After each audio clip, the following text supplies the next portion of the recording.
Our Old Testament reading comes from Ezekiel chapter 37, verses 1 through 14. And our Gospel reading comes from John 11, verses 1 through 45. I invite you to read those on your own. There are times in which the realities around us can overwhelm us, when we can have more information than we are able to process. When all news seems to be bad news. When we hear politicians telling us that we will get through this, and while some of us will get through this, we know the truth is not all of us do. But many of us have lived through previous tragedies and hopefully have grown from both the good times and the bad. We can learn from the past to see how even in the midst of bad times, good emerges. As early as the 3rd century, Ezekiel's image of the Valley of Dry Bones has inspired literature, music, sermons, pop culture, and various artworks. If one were to Google it, there would be more than 80,000 references to the Valley of Dry Bones.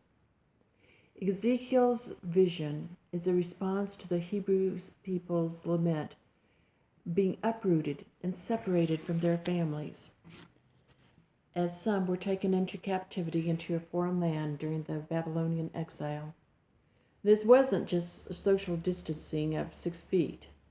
This was families being separated by country and cultures, not knowing if they would ever see loved ones or their homeland again.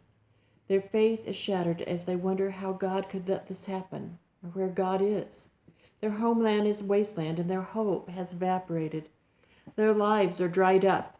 In the midst of this current reality, Ezekiel offers them a parable, a metaphor, a vision that looks beyond the current reality to seeing the breath of God blowing new life into what seems to have been dead.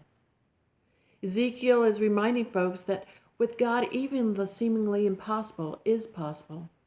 At creation, God's Spirit breathed life into God's creation, causing the inanimate creatures to come to life. God can and will offer new life, and that which has been disconnected will find new connections. As the Delta Rhythm Boys taught us as they sang dim bones, dim, dry bones, every bone is connected to another. What the song lacks is the reminder of God's breath being breathed into us, empowering us with hope, faith, and love. When God asks Ezekiel, "Can these bones live?" he responds by affirming that God knows. Yet Ezekiel probably didn't really believe it was possible before those bones started coming together, shaking, rattling, and rolling. In our gospel reading, no one ever considered the possibility of Lazarus coming back to life. When Jesus heard that Lazarus was gravely ill, he delayed setting out. 2 days later, when Jesus set out to Judea, his disciples warned Jesus that the journey would be too dangerous. They reminded Jesus that the religious folks had just tried to stone him. Why on earth would he want to go back? Yet Jesus insisted, and Thomas responded, "Let us also go, so that we may die with him." When they arrived, they were informed that Lazarus had already been in the tomb for 4 days. He wasn't just dead, he was very dead, beyond hope dead. The belief at that time was that one's spirit would have left the body within 4 days. The bones were dried up and nothing was left.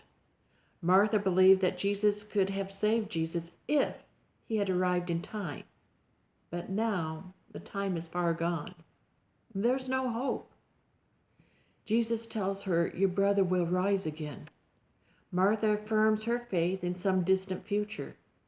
Jesus is trying to help her recognize that he is that hope, as he says, "I am the resurrection and the life.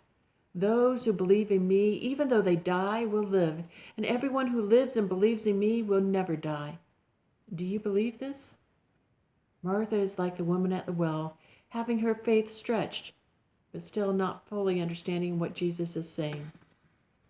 When Jesus calls others to roll away the stone, Martha objects, reminding Jesus that the stench of death is overwhelming. No one, not even Martha, who sees Jesus as the Messiah, dares to believe that Jesus has the power over death. Throughout the Gospel of John, we have seen how impactful the voice of Jesus has been. At the wedding in Cana, his mother advises others to do whatever he tells you. In John, we are taught that the sheep recognize and obey the voice of the shepherd. On Easter, Mary doesn't initially recognize the resurrected Jesus until she hears his voice calling her name.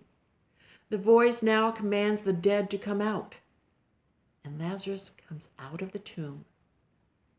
We can only imagine the shock and dismay.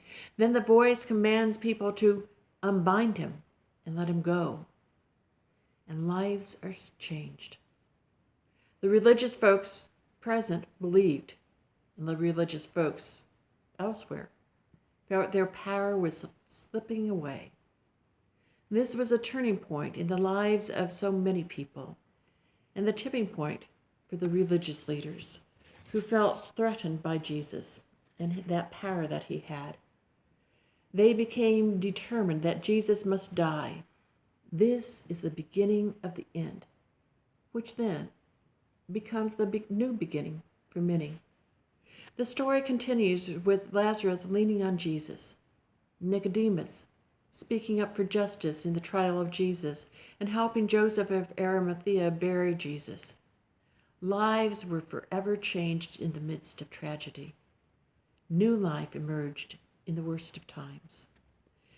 Some will claim that Lazarus returned to the life he had previously, but it seems to me it wasn't the same life. Jesus was pointing Martha not just to the resurrection, but to abundant life that he offered the woman at the well. We don't know how their lives changed, but I believe everyone's lives changed that day. They were transformed in some way. In the midst of death, we are invited to abundant life, which transforms us into more than we ever thought possible. Jesus is the resurrection and the life, offering to make what seems to us impossible actually possible.